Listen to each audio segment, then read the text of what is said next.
So the most recent question that was sent in is, what could help us to rejoice always as a Christian struggling with everyday life?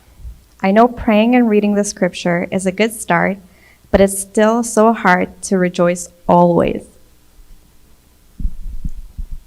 Yeah, no, I think it is definitely that element of challenge when we live within the world and we do experience hardship. I think that comes though, like we can read scripture and pray, but how much does that resonate into our experience in our hearts?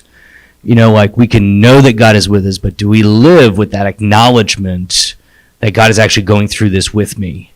I think it was in a Bible study or something, and Rochelle's in kids ministry now, but she brought up this thing that a lot of us kind of grew up with, the idea of someone walking in the sand, and the guy asks, Jesus later on, well, I see our footprints in the sand together, but why is it when my life was the hardest, there's only one set of footprints through the sand? And God says, well, that's the time when I was carrying you. Give us that idea that actually God is with us throughout those hardships. We're not alone. So really knowing that and holding on to that truth, I think is crucial. So it's not so much something that we have to do more, it's more of a shift of perspective and just an understanding that God is really always with us, in a way. Thank you. Yeah. As typical, the wife is able to say that better than I can. So perfect. Yes, just listen to what she had to say. We're still having more questions coming in, but we're short on time. So if we don't have time, we're going to be answering them throughout the week, correct? Yeah, we can answer them on social media too. Yeah, we'll post them on social media. So there's another question that just popped in like a minute ago. It says, does forgiveness mean to forget what the person did to us, or does it mean to get reconciled? It doesn't mean to get reconciled. We're called to forgive people even if they never acknowledge what they did wrong to us. So in that way, that reconciliation aspect doesn't really happen. Forgiveness has an element of forgetfulness. We understand, that God does kind of act as though what we've done has not happened. It has the offense, that part where God is offended by our actions of evil and selfishness. He forgets that offense. And that's something that we are to forget as well, too, the offense against us when we forgive other people.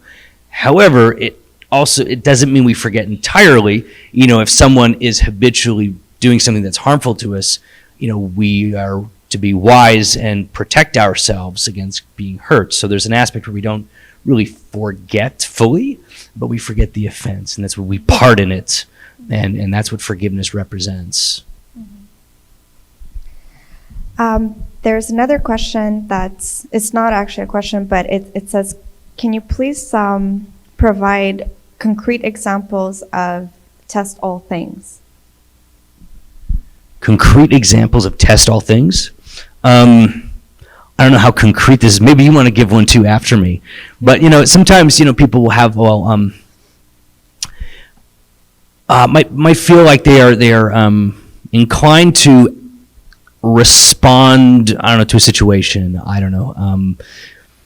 I'm trying to not do the typical, I'm called to maybe go and marry someone else if I'm already in a marriage, and that's the typical one that people say, I feel God is calling me to leave my spouse to go someone else. And it's like, well, if you read scriptures, you can test and see that that's not actually God. That's your own desire to do that.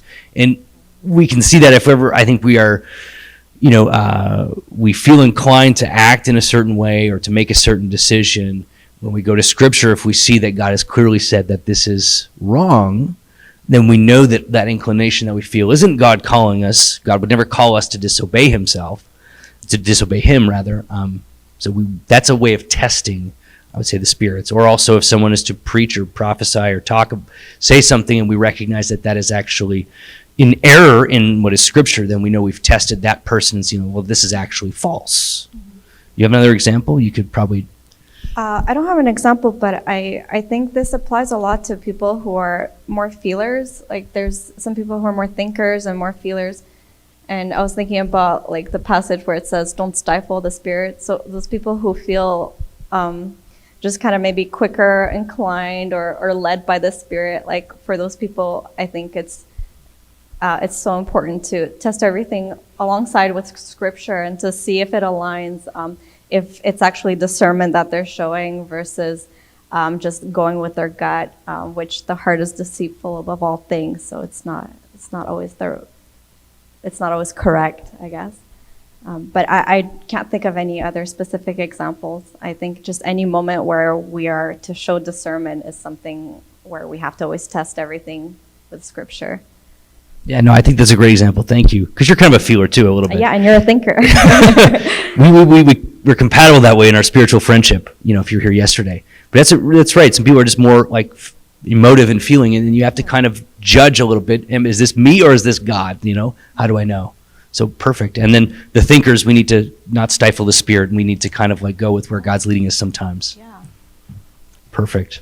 There are a few others, so do you have time for one more? Maybe if we go one more, we can try and speed round it a little bit. Okay. I don't know what to make of this actually, because it doesn't seem like a question, but I'm going to read it. Most of the actions that Paul's last letter encourages are towards others, almost building expectations, ...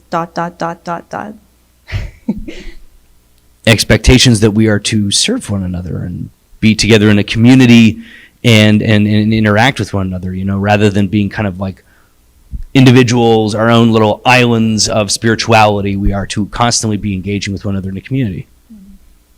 That's kind of almost like a game show thing. I gotta test that out. I don't know, but I hope that maybe answers it. Yeah. There's a couple more. Yeah? Okay. So why do you think that the church today struggles so much with lukewarmness, and what is the remedy? That's a bigger one. So speed round that, I think, and we can all kind of agree a little bit that I think lukewarmness in the church often comes from, I think, just the inundation of pleasure and just attention, distraction from the world around us today. It's a very loud world today, and that just like we're so pulled in every direction. And often when I think it comes to things of God and the Spirit, we need to be more like slowing down and allowing Him to come in and have His space in us. We often don't do that. I think also like there's a lot of suffering always existed, but I think in today's age there's just so much more remedy to numb the suffering, and that just creates apathy, which I think leads to lukewarmness. Yeah, I agree with that too, for sure. That and some other things, but those are really good, I think, kind of like fundamental problems of today. All right, well, that's it. If you have any more questions, feel free to just send them in, and they're going to be answered before the end of the week. All right, thank you, everyone.